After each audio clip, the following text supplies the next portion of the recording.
नमस्कार आदरणीय दर्शकवृन्द, नयाँ दिग्दर्शनको आजको प्रस्तुतिमा यहाँहरू सबैलाई नवीन दाहाल हार्दिक स्वागत गर्दछु। दर्शकवृन्द, हामीले कर्म सिद्धान्तको बारेमा चर्चा गरिरहेका छौँ। कर्मको प्रारम्भ कहाँबाट हुन्छ भनेर हामीले चर्चाको प्रारम्भ गऱ्यौँ। यहाँहरूले अवगत होला, कर्मको प्रारम्भ सङ्कल्पबाट हुने रहेछ। सङ्कल्प र भावनाको मेल हुँदै कर्म परिणतमा अवस्थामा पुग्ने रहेछ। हामीले यो चर्चाको प्रारम्भ गऱ्यौँ। आज हामी कर्मका अत्यन्तै महत्त्वपूर्ण पक्षका बारेमा कुरा गर्नेछौँ, चर्चा गर्नेछौँ कर्म सिद्धान्त अन्तर्गत रहेर। यसका लागि आज पनि प्रस्तुतिमा ब्रह्मकुमारी राजयोग सेवा केन्द्र नेपालका वरिष्ठ राजयोग प्रशिक्षक राजयोगी ब्रह्मकुमार रामसिंह हुनुहुन्छ। आउनुहोस् उहाँलाई स्वागत गरौँ। रामसिंहजी, आजको प्रस्तुतिमा पनि स्वागत छ यहाँलाई। धन्यवाद। ओम शान्ति। ओम शान्ति। रामसिंहजी, हामीले यो कर्म सिद्धान्तको अत्यन्तै रोचक चर्चाको प्रारम्भ गरेका छौँ। निकै रोचक चर्चाहरू भइरहेको छ, कुराहरू भइरहेको छ। यसका अत्यन्तै गहिरा तथ्यहरू आइरहेका छन् चर्चामा। आज हामी यो कर्म सिद्धान्त अन्तर्गत रहेर चर्चा गर्ने क्रममा एउटा भनाइलाई आधार बनाएर यसको प्रारम्भ यहाँबाट गर्दैछौँ कि कर्म गर्नु तर फलको आश नगर्नु भनेर भनिएको छ। यो दार्शनिक पक्षलाई, यो दार्शनिकतालाई कतिको व्यवहारिक रूपमा हामीले लागू गर्न सक्छौँ? यो भनाइ यो कतिको व्यवहारिक छ? यहाँबाट चर्चाको प्रारम्भ गरौँ। वास्तवमा हामी कर्म भूमिमा छौँ। यो संसार भनेकै कर्मभूमि हो। जीवन र जगत भनेकै केही गर्नका लागि हो, केही दिनका लागि हो, केही पाउनका लागि हो। आफूले पनि प्राप्त गर्ने हो र अरूलाई पनि दिने हो। हामीले त्यो हिसाबले हामी यो संसारमा अवतरित भएका छौँ। हाम्रो यो मानव जीवन आफैमा अत्यन्तै किम्मती छ, महत्त्वपूर्ण छ। एक्टिभ र रिएक्टिभ भन्छ नि, मतलब कस्तो भने यो मानव जीवन नै आफैमा ठुलो वरदान हो। परमात्माको, प्रभुको प्रसाद भन्नुहोस् या वरदान भन्नुहोस्। तसर्थ यो जीवनलाई हामीले सार्थक गर्नका लागि संसारमा कर्म गर्नै पर्दछ। तर गीता दर्शनले हामीलाई जुन सिद्धान्त दिएको छ, कर्म गर्नु तर फलको आशा नगर्नु, कर्मण्येवाधिकारस्ते मा फलेषु कदाचन, यो भनाइतिर हेर्दाखेरि मानिसले हरेक प्रकारले बुझ्ने गर्दछ। तर मैले बुझे अनुसार यसको गहिराइमा गएर अध्ययन गर्दाखेरि, चिन्तन गर्दाखेरि कसरी बुझिएको छ भन्दा, गीताको भगवानले हामीलाई कर्म गर्दाखेरि कर्म गर, तर कर्म गर्ने बित्तिकै तुरुन्तै फलको आशा गर्ने हिसाबले इच्छा, आकाङ्क्षा, तृष्णा, कामनाको वशमा भएर नगर। किनभने कर्म गर्यो भने त्यसको प्रतिफल त पाइन्छ नै। कर्म आफैमा अकाट्य हो, अविनाशी हो र अजय हो, त्यो जहिले पनि रहि नै रहन्छ। जब त्यस्तो हो भने हामीलाई किन हतार गर्नु पर्यो? र अर्को पक्ष के पनि हो भने कर्म गर्दाखेरि तुरुन्तै त्यसले फल दिन्छ भन्न मिल्दैन। कर्म गर्ने क्रममा लाग्न सक्छ। कर्म गर्ने क्रममा कहिले सफलता पनि हुन्छ, कहिले असफलता पनि हुन्छ, टाइम लाग्न सक्छ। यदि हामीलाई तुरुन्तै फलको आशाको हिसाबले गर्यौँ भने कदाचित समयमा त्यही इमिडिएट भनौँ न, जस्तो क्विक फिक्स मेथड भन्छ कि क्विक फिक्स मेथड भनेको के भने तुरुन्तै इमिडिएट, मतलब पट शादी के भन्छ, चटमग्नी पट शादी भने जस्तै कि तुरुन्तै चाहियो भन्ने जुन मान्यता छ, त्यस्तो नहुन सक्छ। कर्मबाट विचलित नहोस्, त्यस्तो नहुन सक्छ, टाइम लाग्न सक्छ। त्यस अवस्थामा यदि मानिसमा तुरुन्तै त्यसको प्रतिफलको अपेक्षा छ, इच्छा गरेको छ, तर समयअनुसार त्यो फल प्राप्त भएन भने त्यहाँनिर उसको जीवनमा डिप्रेसन हुनसक्छ, फ्रस्ट्रेसन भन्नुहोस्, नैराश्यता हुनसक्छ, अथवा निराशा हुन सक्दछ, अनि चाहिँ साथसाथै डिप्रेसनको शिकार हुन सक्दछ। त्यसले गर्दा के भने उसमा जुन काम गर्ने एउटा जुन हौसला उमङ्गको ठाउँमा एउटा शिथिलता हुन सक्दछ। उसले कर्म नगरिकन उसको चाहिँ जीवन अलिकति अर्कै धारातिर जान सक्छ, अथवा जीवन उपयोगी नभइकन मतलब जीवन दुरुपयोगमा पनि जान सक्छ। त्यो चिजलाई मध्यनजर राखेर गीताको भगवानले के भन्यो भने कर्म गर्दै जाऊ, अझ कर्मलाई चाहिँ बढी मोटिभेटेड भएर गर भनौँ। दुनियाँ अहिलेको, अब यसलाई यसै समसामयिक विषयमा हामी कुरा गरौँ, वर्तमान पिँढी, अहिलेको जुन पिँढी छ, नवपिँढीहरू, युवा पिँढीहरू खास गरिकन, त्यो पिँढी कस्तो छ भन्दा कर्म गर्ने बित्तिकै तुरुन्तै त्यसको आउटपुट चाहन्छ। यदि रिजल्ट खोज्छ, तुरुन्तै त्यसको प्रतिफल उसले चाहन्छ। कदाचित त्यो प्रतिफल प्राप्त नहुन पनि सक्दछ नि। तपाईँ हाम्रो हातमा त छैन नि, रिजल्ट तुरुन्तै हाम्रो हातमा त छैन नि। तर कर्म सिद्धान्तले के भन्छ भने तपाईँले जे गर्नुहुन्छ त्यो पाउनुहुन्छ है। अलिकति त्यो ज्ञानलाई त ध्यानमा राख्नु पर्यो नि त। टाइम लाग्न सक्छ, ढिलो चाँडो हुनसक्छ, तर के भने तपाईँले गरेको कर्मको प्रतिफल तपाईँले पाउनुहुन्छ। पेसेन्स राख्नुहोस् भन्ने हिसाबले गीताको ज्ञानले हामीलाई सम्झाउने गर्दछ। यस विषयमा कुरा गरौँ, मलाई करिब 12 वर्ष पहिलेको एउटा घटना थाहा छ। त्यतिखेर म नेपालको इलाम भन्ने जिल्ला, अत्यन्तै सुन्दर जिल्लामा, त्यहाँ मेरो कार्यक्रम थियो, एउटा मोटिभेसनल कार्यक्रम थियो। त्यो कार्यक्रम चलिरहेको थियो, नजिकै एउटा हाई स्कुल थियो कि। त्यो हाई स्कुलमा अब त्यो दिन बिदाको दिन त थिएन, आज स्कुलमा किन बिदा छ भन्ने मैले सोधेँ। अनि त्यहाँ के भन्यो भने यहाँको एउटा 10 क्लासमा पढ्ने विद्यार्थी अत्यन्तै प्रतिभावान थियो, अत्यन्तै ट्यालेन्ट र उसले चाहिँ त्यो 10 क्लासकै बच्चाले पनि एउटा सानो रिमोटबाट प्लेन बनाएछ। अनि त्यस्तै प्लेन बनाउने विद्यार्थीहरूको विराटनगरको उसमा चाहिँ कम्पिटिसन भएछ। त्यो विराटनगरको कम्पिटिसनमा भाग लिन गयो त्यो विद्यार्थी। गएपछि उसले प्लेन बनाएको पनि हो र ठुलो हलमा त्यो उडाउने कुरा थियो, उसले उडायो। तर उडाएपछि त्यो रिमोटबाट ल्यान्डिङ गर्नुपर्ने बेलामा क्र्यास भयो, ल्यान्डिङ चाहिँ हुन सकेन। उडाएको हो तर ल्यान्डिङ हुन सकेन। अब त्यसबाट उसलाई कस्तो किसिमको पिर पर्यो भने उसले त्यो चाहिँ एकदम त्यसलाई बहुत ठुलो एउटा मनमा स्ट्राइक भयो, मैले यति राम्रो गरेको म असफल भएँ भनेर उसको मनमा चाहिँ ठुलो एउटा वेदना उत्पन्न भयो। हुँदै गर्दाखेरि यति वेदना भएछ ऊ डिप्रेसनमा गयो, अथवा ऊ एउटा यस्तो किसिमले फ्रस्ट्रेट भयो। बेलुका त्यही चाहिँ हलको अलि पल्लो कोठामा गएर त्यो पङ्खामा फ्यानमा चाहिँ उसले ह्याङ गरेर चाहिँ आफूलाई सुसाइड गरिदियो। अब भन्नुहोस्, त्यस्तो प्रतिभावान बच्चा भविष्यमा गएर एउटा राम्रो साइन्टिस्ट बन्न सक्थ्यो, मुलुकको लागि एउटा ठुलो चाहिँ एउटा भनौँ एउटा एसेट भनौँ न, मुलुकको ठुलो सम्पत्ति बन्न सक्थ्यो, मुलुकमा उसले राम्रो योगदान दिन सक्दथ्यो। तर एक छिनको घटनाले, एक छिनको असफलता नै जीवनको अन्तिम त होइन नि। तर अहिलेको युवा पिँढीमा यस किसिमको इमिडिएट आउटपुट भएन भने एउटा नराम्रो चाहिने ट्र्याकमा जाने अथवा जीवनको फैसला नै गलत गर्ने, जीवनलाई नै सिद्ध्याउने किसिमको काम गर्ने यो प्रवृत्ति छ।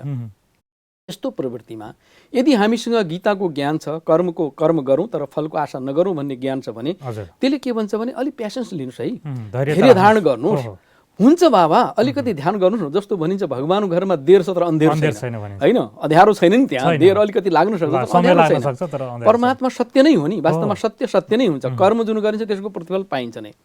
अनि त्यही अवस्थामा अब हामी हेरौँ अहिलेको युवा पिँढीको त्यो कुरा छ। एउटा दिल्लीको घटना पनि मैले त्यही हिसाबले हेरेको थिएँ। दिल्लीमा एउटा MBBS पढेको बहिनीले 3 पटक MD का लागि एप्लाई गर्छिन् तर सफल भएनन्। अन्तमा तेस्रो पटक उनले के गरिन्, सुसाइड गरिदिन्। कोठामा गएर केही खाएर चाहिँ सुसाइड गरिदिन्। त्यसले गर्दा उनको भाइ जुन इलेक्ट्रोनिक इन्जिनियर थियो उसलाई त्यसको ठुलो एउटा चोट पर्यो कि ऊ डिप्रेसनमा गइदियो।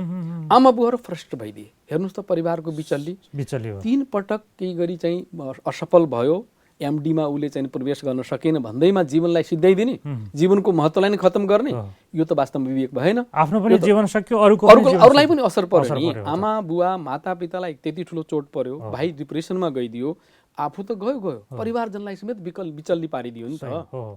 त्यसैले के भनिन्छ भन्दा यस्तो होइन। यदि हामी विगतको कुरालाई हेरौँ, विगतमा जो पनि महान व्यक्तिहरू भएर गए, जुनसुकै क्षेत्रका, चाहे वैज्ञानिक क्षेत्रका चाहे धार्मिक क्षेत्रका, उहाँहरूले पनि आफ्नो जीवनमा एकैपटक सफलता प्राप्त गरेको त होइन। जस्तो थोमस अल्वा एडिसनको कुरा लियौँ। थोमस अल्वा एडिसन जसले बिजुलीको चिम पैदा गर्यो, बनाए, उनले त्यो चिम जलाउने क्रममा 1000 पटक उनले असफलता बेहोर्नु पर्यो, तर कहिले पनि हरेस खाएन नि। कतिले के भने के भयो त तपाईँ 979 पटक असफलता भयो, तपाईँ के हो याद, यो आफ्नो टाइम समय बर्बाद गरिराख्नु भएको छ पनि भने कतिले। यस्तो काममा नलाग्नुहोस् न, तपाईँको खाना जिन्दगी नै बर्बाद हुँदैछ पनि भने। तर उहाँ आफ्नो कार्यमा अडिक भएर रहे, मतलब डटेर बसे। त्यसले गर्दा 1000 पटकमा चिम जलाए नि। आज त्यसको इन्जोय हेर्नुहोस् त, हामी स्टुडियोमा बसेर पनि एकदम लाइट जलेको पाइरहेका छौँ। यदि उनलाई पनि 2-4 पटक फेल हुने बित्तिकै तेरि जीवन बर्बाद रहेछ, यो जीवनको कुनै महत्त्व नै छैन, यो जीवनमा के को लागि लिएको भनेर सुसाइड गरिदियो भने आज संसारले यो इन्जोय गर्नु पाउँथ्यो, संसारले यो चाहिँ उपलब्धि हासिल गर्न सक्थ्यो, सक्दैन थियो नि त। त्यस्तै मेडम क्युरीको विषयमा लिउँ, उहाँले रेडियम पत्ता लगाउने क्रममा कति ठुलो आर्थिक सङ्कट बेहोर्नु पर्यो, कति ठुलो समस्या बेहोर्नु पर्यो। जाडोको मौसममा उहाँलाई लुगा थिएन लगाउनका लागि, तैपनि उहाँ डटेर आफ्नो कार्य गर्नुभयो। अन्तमा मेडम क्युरीले रेडियम पत्ता लगाए।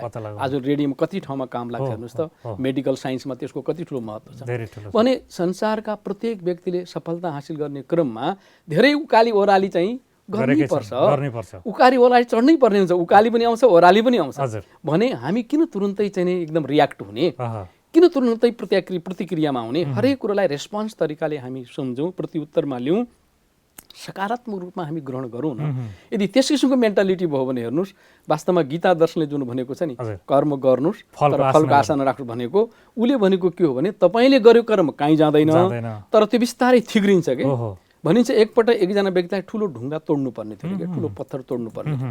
तोड्दाखेरि उसले हरेक ह्याम्बर हान्छ, ह्याम्बर हान्दा 100 पटक ह्याम्बर हान्यो, 79 पटक पनि टुटेन के, 100 पटकमा त्यो ढुङ्गा फुटेछ कि।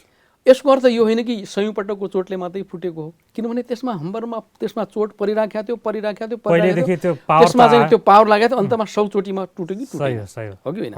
त्यस्तै त्यसलाई क्युमुलेटिभ इफेक्ट भन्छ कि अङ्ग्रेजीमा, जस्तो समुद्रमा पनि पत्रे चट्टान भन्छ कि, हजुर। पत्रे चट्टान त्यत्तिकै बन्दैन, त्यहाँ अनेक कुरो थिग्रिँदै जान्छ जम्मा हुँदै जान्छ, सैकडौँ वर्षमा त्यो एउटा ठुलो चट्टान बन्छ। सही हो। त संसारको हरेक कर्ममा, महान कर्ममा, ठुला कर्ममा टाइम लाग्छ तर मिल्छ है भन्ने एउटा ढुक्क के अनुभवी बनाउँदै जान्छ कर्मले तपाईँलाई एउटा कन्फिडेन्स पैदा गर्छ।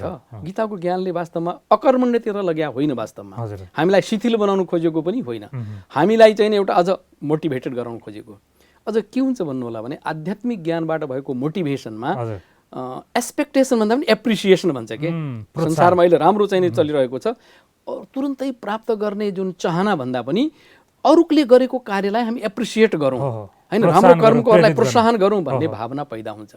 त्यो भावनाबाट गरेको जुन कर्म हुन्छ त्यसमा मानिस हाइली उत्प्रेरणा के, हाइली मोटिभेटेड हुन्छ, उच्च तरिकाले उत्प्रेरित भएर सर्भिस मोटिभ हुन्छ कि, त्यसलाई के भन्छ भने सेवाग्राही मात्रै हुन्छ, सेवाको भावना। नत्र दुनियाँमा के हुन्छ, यो भनौँ भौतिक मोटिभेसनले के गर्छ मानिसलाई तुरुन्तै प्राप्त गरौँ, तुरुन्तै मलाई मिलिहालोस्, मेरै नाम आओस्, मेरै मान होस्, मैले नै प्राप्त गरौँ भन्ने किसिमको सेल्फ एउटा व्यक्तिवादी नेचर त्यसमा पैदा हुन्छ, व्यक्तिवादी प्रवृत्ति पैदा हुन्छ भने आध्यात्मिक रूपमा अगाडि बढ्ने मानिस जहिले पनि आफू पनि सफल हुने, अरूलाई पनि सफल हुने, अरूको चाहिँ नि मतलब सफलतामा पनि खुसी हुने, सेवाभाव बढी हुने, सेवाभाव बढी हुने भयो। न त अहिलेको अवस्था कस्तो छ भन्नु होला भने अरूको सफलता मान्छे दुखी हुन्छ कि, यसको मतलब ईर्ष्या छ, यसको मतलब कम्पिटिसन तुलना छ, यसको मतलब अरूको भलाइ, अरूको चाहिँ उन्नतिलाई सहन गर्न सक्दैन होइन, अरूको उन्नतिमा चाहिँ नि हाँस्न सक्दैन, रमाउन सक्दैन। आध्यात्मिकताले के भन्छ भने हो त जस्तो भनिन्छ विन विन मेन्टेजर भन्छ नि, ऊ पनि जितोस् म पनि जितौँ, मेरो पनि चाहिँ जित होस्, विजय होस्, उसको पनि विजय होस्। यस किसिमको प्रवृत्ति वास्तवमा हामीलाई आध्यात्मिक ज्ञानले दिन्छ। त्यसैले यो धेरै सुन्दर कुरा हो, यसलाई बुझ्ने तरिका यो हो कि कर्म गर्ने अनि फल चाहिँ छिटो आश नगर्ने होइन, छिटो जस्तो भनौँ न हाम्रो मुलुकमा पनि भनाइ छ नि, तातै खाउँ जली मरु नगर्नुहोस् भन्छ। पृथ्वीनारायण शाहको जीवनको एउटा घटना सुनाउँछ। उहाँ काठमाडौँ भेली जित्ने क्रममा एकैचोटि चाहिँ नि कीर्तिपुरमा एट्याक गर्छन्, धेरै ठुलो नोक्सान बेहोर्नु पर्यो, भाइको आँखा पनि फुट्यो, कति उहाँका सैनिकहरू पनि मरे, अनि आफू पनि मुस्किलले चाहिँ नि दौडिकन कहाँ कहाँ गएर भाग्दै गएर त्यो भन्छ थानकोटको कुनै एउटा बुढी माता कहाँ पुगेछन्, एकदम भोक लागेको थियो, खान पाएको थिएन। अनि त्यहाँ गएपछि तुरुन्तै आमा मलाई भोक लागेको छ, आमाले त चिनेन पृथ्वीनारायण शाह भन्ने कुरो थाहा त थिएन। उनले भात सात पस्किन घरमा आएको पाहुनालाई खुवाउँदाखेरि भोकाएको थियो पृथ्वीनारायण शाह, तुरुन्तै गएर माथिबाट फक्कै खान लागे। अनि अब तातो त्यो भात मुख जल्या जस्तो भएछ, अनि उनले अर्ती दिएन रे के, त्यो बुढी आमाले अर्ती दिएन। हेर कस्तो पृथ्वीनारायण शाह जस्तो कुरै नबुझ्ने, तातै खाने हो र माथिबाट साइडबाट खाँदै गएपछि बल्ल चाहिँ सेलाउँछ अनि खान पनि सकिन्छ। त्यस्तै पृथ्वीनारायण शाहले एकैचोटि ठाउँमा एट्याक गर्ने होइन, छेउछेउबाट एट्याक गर्दै गयो भने अनि उसले जित्न सक्छ भनेपछि उसले त्यही अर्तीका माध्यमबाट, त्यही शिक्षाका माध्यमबाट पछि काठमाडौँ भेली जित्यो भन्छ नि।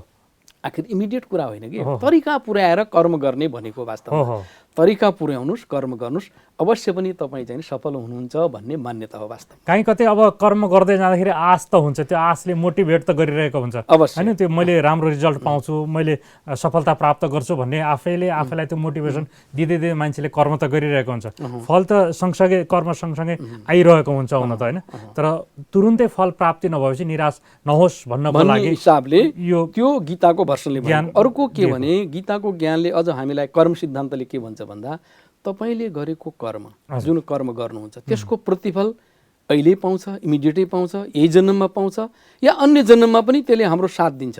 यो बडा महत्त्वपूर्ण पक्ष छ कि, किनभने मानिस चाहिँ यो जन्ममा गरेर पाउँदैन, अर्को जन्म कुनै मतलबै छैन होइन, त्यो थाहा नै छैन के हो अर्को जन्म भन्ने कुरो, हामीलाई कोही मतलब त्यसको ज्ञानै छैन। त्यसैले त्यो पछि पाउँछ के पाउँछ हामीलाई त अहिले चाहियो भन्ने पनि हुनसक्छ। तर मान्छेले यति मात्रै बुझ्नु पर्यो कि यसको रिजल्ट ढिलो चाँडो मैले पाउँछु नै, सफल हुन्छु नै, मेरो काम भनेको कर्म मात्रै गर्नु, ड्युटी भनेको कर्म मात्रै गर्नु भन्ने चाहिँ जो कर्ता हुन्छ उसले चाहिँ त्यसमा ध्यान दिनु पर्यो। यसको लागि यो गीताको ज्ञान आएको भने हामीले चर्चा गर्यौँ रामसिंहजी। अर्को एउटा सन्दर्भ छ यो पाप र पुण्यको सन्दर्भ, कर्ममा जोडिएर आएको यो असाध्यै महत्त्वपूर्ण सन्दर्भ रहेछ। प्रत्येक सकारात्मक कर्मले चाहिँ पुण्य प्रदान गर्छ र प्रत्येक नकारात्मक कर्मले पाप प्रदान गर्छ। त्यो पाप र पुण्यको आर्जन त्यसरी हुन्छ, कर्म सकारात्मक कर्म र नकारात्मक कर्मको आधारमा भनिन्छ। यो पाप र पुण्यको खेल चाहिँ कस्तो सिद्धान्त हो? पाप र पुण्यको सिद्धान्त चाहिँ पाप र पुण्य भनेको आखिर कर्म नै हो। हेर्नु, हजुर हो, या त मानिसले राम्रो कर्म गर्छ या त मानिसले गलत कर्म गर्छ। अब अहिलेको एउटा अवस्था के हो भने अहिलेको संसारको हजुर। वास्तविकता चाहिँ कस्तो हो भन्नु होला भने जस्तो एउटा महाभारतमा कथन छ के महाभारतमा दुर्योधनको एउटा कथन छ। दुर्योधनले के भन्छ भने जानामि धर्मम न त मे प्रवृत्ति जानामि अधर्मम न त मे निवृत्ति। अधर्म के हो त्यो मलाई थाहा छ, तर अधर्मको कुचक्रबाट म मुक्त हुन सक्दैन, अधर्म गर्नु म छोड्न सक्दैन। मेरो धर्म नै धर्म के हो भन्ने मलाई थाहा छ, तर धर्मको मार्गमा म चल्न सक्दैन। यो वर्तमान विडम्बना हो, अहिलेको विडम्बना हो। अहिलेको विडम्बना के हो भने मानिस यति नै आसक्त छ भौतिक पदार्थमा, भौतिक उपलब्धिमा यति आसक्त छ, उसले कसैलाई भन्दा पनि उसले कसरी हुन्छ आफूले मात्रै प्राप्त गरौँ भन्ने त्यस किसिमको स्वार्थी भावना बढेको। यस्तो स्वार्थी भावनाले गरेका कर्म वास्तवमा पाप कर्ममा हुन्छन्। विरलै अहिलेको मानिसले चाहिँ वास्तवमा सबैको हित होस्, सबैको कल्याण होस्, सबैलाई मैले पनि आफ्नो तर्फबाट केही योगदान गरौँ भन्ने किसिमको भावना बहुत कम हुन्छ। त्यसैले यस्तो प्रवृत्तिमा के हुन्छ भन्नु होला भने मानिस चाहिँ नि दुविधामा हुन्छ के। अहिलेको संसारमा धेरै मानिसहरू डबल स्ट्यान्डर्ड मानिस भन्छ। डबल स्ट्यान्डर्ड मानिस द्वैत चरित्र भनौँ न। द्वैत चरित्र कस्तो भन्दा एकातिर धेरै मिठा मिठा कुरा गर्छ, बडा राम्रा सज्जन कुरा गर्छ, काहीँ भाषण गर्नु पर्यो भने यति मिठो कुरा गरिदिन्छ, क्या गजब गजबको मानिस रहेछ, ओहो यस्तो सज्जन, यस्तो चाहिँ कुशल व्यक्ति, यस्तो दार्शनिक व्यक्ति, यस्तो सज्जन, यसले त कति राम्रो गर्ला भन्ने हुन्छ। वचनमा एकातिर यस्तो हुन्छ, अर्कोतिर कर्म त्यसको विपरीत गरिराखेको हुन्छ। यहाँ एकदम आध्यात्मिक भाषण दिएर एकदम हेर्नुहोस् हामी चाहिँ नि सात्विक बन्नुपर्छ, हामी चरित्रवान बन्नुपर्छ, हामी नैतिकवान बन्नुपर्छ, हामीले चाहिँ कसैलाई दुःख दिनु हुँदैन भन्ने कुरो बडो तरिकाबद्ध तरिकाले होइन मानिसलाई मक्ख पार्ने किसिमले भनेको हुन्छ। उता गएर आफू त्यसको विपरीत काम गरिरहेको हुन्छ, आफै रक्सी खाइरहेको हुन्छ, आफै दारू खाइरहेको हुन्छ, आफै अनेक प्रकारका कुकर्म गरिरहेको अवस्था। यस्तो अवस्थालाई भन्छ डुइल चरित्र भन्नाले। यसरी डुइल चरित्रमा के भयो त मानिसको, डबल स्ट्यान्डर्ड मानिसको के भन्दा पुण्यको ठाउँमा पाप कर्म, र यो पाप कर्म जहिले पनि साथमा जान्छ कि। अब यसमा हामी कसरी बुझौँ भन्दा हाम्रो साथमा जाने भनेको कर्म हो। हेर्नु हामीले यो संसारमा जतिसुकै आर्जन गरे पनि, मानौँ न जतिसुकै महल बनाए पनि, जतिसुकै माणिक्य तयार गरे पनि, जतिसुकै जयजाथा भए पनि, जतिसुकै हाम्रो ब्याङ्क ब्यालेन्स किन नहोस् होइन, जतिसुकै हाम्रा चाहिँ सुख सुविधाका साधन मोटर कार गाडी बङ्गलो किन नहुन्, यो सबै पदार्थ त यहीँ रहन्छ, केही जान्छ र शरीर पनि यहीँ रहन्छ, इभन शरीर पनि यहीँ रहन्छ। हामी सिकन्दर महाराजको कुरा गरौँ, महान सिकन्दर भनेर भन्छ, विश्वविजयी सिकन्दर, विश्वकै चाहिँ सम्राटका रूपमा सिकन्दरलाई लिइन्छ। सिकन्दरले सारा जिन्दगी लडाइँ गर्यो, अनेक राज्य लुट्ने काम गर्यो, अनेक राज्यबाट सम्पत्ति आर्जन गर्ने काम गर्यो, किन पहिलेका बादशाहहरूले त अरू राज्यलाई जित्यो भने त्यो राज्यको सारा सम्पत्ति उसलाई चढाउनु पर्ने।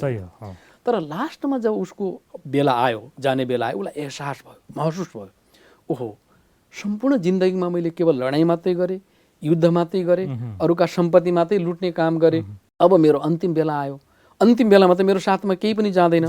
अनि उसले आफ्ना जर्नरहरूलाई के आदेश दियो भन्दा हेर भोलि मैले शरीर छोड्छु, मलाई महसुस भयो अब म रहँदैन, तर तिमीहरू जरुर मेरो चाहिँ शव यात्रा निकाल्छौ, तर शव यात्रा निकाल्दाखेरि मेरो आदेश फलो गर्नु, यी मेरा दुईटै हात मेरो कफनबाट बाहिर देखाइदिनु ताकि दुनियाँलाई सन्देश मिलोस् भनिन्छ। त्यही प्रकारले उनका जर्नरहरूले उनको मृत्युपछि उसको शव यात्रा जब निकालिन्छ, त्यो शव यात्रा निकाल्दाखेरि सिकन्दरका दुईटै हात बाहिर थिए र भनिन्छ सिकन्दर दुनियाँका वाली था, जब उनका जनाजा निक्ला दोनों हात खाली था। संसारकै मालिक थियो किसाबले, तर जब उसको चाहिँ शव यात्रा निक्ल्यो दुईटै हात खाली थियो। त्यसैले पैसा से क्या करोगे मेरे दोस्त, कफन की जेब हुआ नहीं करती भन्छ कि। पैसा धन सम्पत्तिले मात्रै के भन्ने, जेब हुँदैन, कफनको जेब हुँदैन। भनाएको मतलब सम्पत्ति हामीले जे आर्जन गरेका छौँ, यो संसारमा जे कमाएका छौँ, जे चाहिँ हामीले बनाएका छौँ, त्यो यहीँ छोडेर जानुपर्छ। आफ्ना मित्र सम्बन्धी इभन शरीरलाई पनि यहीँ छोडेर जानुपर्छ। जाने के रहेछ त, किन हामी कर्मको कुरा गर्दैछौँ। यस सन्दर्भमा यस सन्दर्भमा एउटा सुन्दर म कहानी पनि भन्न चाहन्छु। भनिन्छ एक पटक एउटा राजाका चारवटा रानी थिए। चारवटा रानी मध्ये एउटा रानी जहिले पनि सँगसँगै हुन्थ्यो, कहिले पनि साथ छोड्दैन थियो। अर्को रानीलाई जब ठुल्ठुलो समारोह हुन्थ्यो, जहाँ भपका देखाउनु पर्ने, सो गर्नुपर्ने होइन, जहाँ मान सम्मान हुन्थ्यो, जहाँ अनेक प्रकारको सुविधा हुन्थ्यो, त्यहाँ लैजाने काम गरे हुन्थ्यो। अर्को एउटा रानीलाई कहिलेकाहीँ मात्रै बेला बखतमा मात्रै उनलाई साथ लिने र उनको सल्लाह लिने काम गरे हुन्थ्यो। र अर्को चौथो रानी उसले वास्तै गर्दैन थियो, केही पनि वास्तै गर्दैन थियो। अब हुँदै जाँदै गर्दाखेरि राजा बुढो भयो, अन्तमा त सबैले शरीर त परित्याग गर्नै पर्छ, अमर त कोही पनि छैन। शरीर लिइसकेपछि नि शरीर रूपी चाहिँ यो रथमा आइसकेपछि एक राजा होस् या रङ्क होस्, एक दिन सबैले छोड्नै पर्ने हुन्छ। अन्तमा जब उसको अन्तिम घडी आयो, उसलाई महसुस भयो अब मलाई जानु पर्दछ। चारै रानीलाई आफ्नो साथमा बोलायो र सबभन्दा पहिलो रानी जो उसको सधैँभरि साथमा रहन्थ्यो, त्यो साथमा रहने रानीलाई उसले के भन्छ भने रानी अब मेरो जाने बेला भयो, तिमी मलाई साथ दिन्छौ भन्दाखेरि रानीले के भन्छ भन्दा होइन, तिमी जाने बित्तिकै म त त्यहाँको त्यहीँ रहन्छु, त्यहाँभन्दा एक डिग पनि अगाडि जाँदिनँ, एक पाइला पनि म अगाडि सर्न सक्दिनँ, मेरो त्यहीँ अन्त्य हो, तिमीसँग म जान सक्दैन। पहिलो रानीले जवाब दियो। राजालाई धक्क लाग्छ। अनि दोस्रो रानी जसलाई उसले बहुत सम्मान गरेर बडे बडे समारोहमा लैजान्थ्यो, बडा सो गर्थ्यो, त्यो रानीलाई सोध्यो, रानी तिमीलाई त मैले हरेक ठाउँमा समारोहमा लगेर हेर तिम्रो कति सम्मान बढाउँथे, तिम्रो त मसँग प्यार पनि छ, अब म जाँदैछु, के तिमी मलाई साथ दिन्छौ, मेरो साथमा जान्छौ भन्दाखेरि दोस्रो रानीले के भन्छ भने राजन म त तिमी जाने बित्तिकै अर्कैको पहिलो गइदिन्छु भने हेर्नुहोस् त कति राजालाई धक्का लाग्यो। अनि तेस्रो रानीलाई भन्यो तिमी के गर्छौ त भन्दा म तिमीलाई घाटसम्म मात्रै पुर्याउँछु। चौथो रानीले के भन्यो, ओहो जसलाई उसले वास्तै गर्दैन थियो, उसले भन्यो म तिम्रो साथमै रहन्छु, तिमी मृत्युपछि पनि तिम्रो साथमै रहन्छु, तिमीलाई सघाउने सुख दिने दुःख दिने काम मैले नै गर्छु भनेर भन्दाखेरि अनि राजाले शरीर छोडेर के। अब यो भनेको के हो भन्नु होला भने यो एउटा राजाको सन्दर्भ हो, यो तपाईँ हाम्रो सन्दर्भ हो। तपाईँ हामी आत्मारूपी राजा यो शरीरमा बसेका छौँ, यो शरीर हामीले यहीँ छोडिदिन्छौँ, पहिलो रानी शरीर हो यहीँ छुट्छ, एक डिग पनि अगाडि जाँदैन, एक पाइला पनि जाँदैन। अनि अर्को रानी भनेको धन सम्पत्ति पैसा पानी जे छ त्यो त अर्को भइदिन्छ, तपाईँको छोराको भइदिन्छ, कसैको सम्बन्धीको भइदिन्छ हो कि होइन, त्यसको अर्कैको गइदिन्छ। अनि चौथो रानी भनेको हाम्रा मित्र सम्बन्धी जसले हामीलाई राम नाम सत्य भने घाटसम्म पुर्याइदिन्छ, तेस्रो रानीले। चौथो रानी भनेको हाम्रो कर्म हो, हामीले गरेका पाप र पुण्यका खाताहरू अल्या भएर अर्को जन्मसम्म पनि फिडब्याकिङ गर्ने हुन्छ नि, अर्को जन्मसम्म पनि दुःख दिने या सुख दिने काम त्यसले गरिरहेको हुन्छ। त्यसैले कर्म भनेको महान हो। त्यसो भएको हुनाले प्रत्येक व्यक्तिले आफ्नो जीवन यात्रामा जतिसम्मको हाम्रो जीवन यात्रामा रहँदाखेरि जति सकिन्छ हामी शुभ कर्म गरौँ, सत्कर्म गरौँ, पुण्यका कामहरू गरौँ, अरूलाई सुख दिउँ, केही न केही सोसल वेलफेयरका कामहरू गरौँ, अरूको भलो चिज जाँदाखेरि केही लिएर जाउँ। त्यसैले भौतिक सम्पत्ति त हात खाली भन्छ, आउँदाखेरि खाली जाँदाखेरि खाली, तर अभौतिक सम्पत्ति आध्यात्मिकमा गरेको पुण्यको खाता भने भर्तु भएर जान्छ। अब तपाईँ अर्को जन्ममा काम लाग्छ। अब तपाईँ चाहिँ पाप लैजानुहुन्छ, पुण्य लैजानुहुन्छ, हरेक आत्माले हरेक व्यक्तिले आफै डिसिसन गर्नुपर्ने हुन्छ। वास्तवमा कर्म सिद्धान्तले हामीलाई यही भन्छ, हे मनुष्य आत्मा संसार रूपी यात्रामा जीवन रूपी यात्रामा रहँदाखेरि सत्कर्म गर्नुहोस्, शुभ कर्म गर्नुहोस्, अरूलाई सुख दिनुहोस्, अरूलाई खुसी दिनुहोस्, अरूको सम्मान सत्कार गर्नुहोस्, यसैमा आफ्नो पनि भलो छ, अरूको पनि भलो छ। रामसिंहजी अत्यन्तै सुन्दर चर्चा हामीले गरिरहेका छौँ। कर्म सिद्धान्त अन्तर्गत यतिखेर हामीले पाप र पुण्यको चर्चा गर्दैथ्यौँ। आजको लागि प्रस्तुतिको समय सकिन लागेको छ। अर्को प्रस्तुतिमा फेरि हामी यो कर्म सिद्धान्तको यही पाप र पुण्यकै सन्दर्भलाई चर्चा गर्दै अगाडि बढ्नेछौँ। धेरै महत्त्वपूर्ण पक्षहरू हामीले चर्चा गर्न बाँकी नै छ कर्म सिद्धान्तको लागि। आजको लागि यो समय उपलब्ध गराइदिनु भयो, यहाँलाई धेरै धेरै धन्यवाद। ओम शान्ति। धन्यवाद। ओम शान्ति। आदरणीय दर्शकवृन्द, हामीले कर्म सिद्धान्त अन्तर्गत महत्त्वपूर्ण चर्चा गऱ्यौँ आज पनि। अहिले पछिल्लो समयमा पाप र पुण्यको खेल कस्तो हो, केलाई पाप भनिन्छ, केलाई पुण्य भनिन्छ, र पाप र पुण्य कसरी हाम्रो अर्को जीवनमा रूपान्तरित हुन्छ, कसरी हामीले एकसाथ लिएर जान्छौँ भन्ने विषयको प्रारम्भ हामीले गऱ्यौँ, उठान गऱ्यौँ। आगामी प्रस्तुतिमा हामी यसको चर्चा गर्दै कर्म सिद्धान्तका अन्य महत्त्वपूर्ण विषयमा कुरा गर्छौँ। यहाँहरू सबैलाई नयाँ दिग्दर्शनका आगामी प्रस्तुति हेर्नको लागि आग्रह गर्दै आजको प्रस्तुतिबाट नवीन दाहाल बिदा हुन्छु। नमस्कार, धन्यवाद।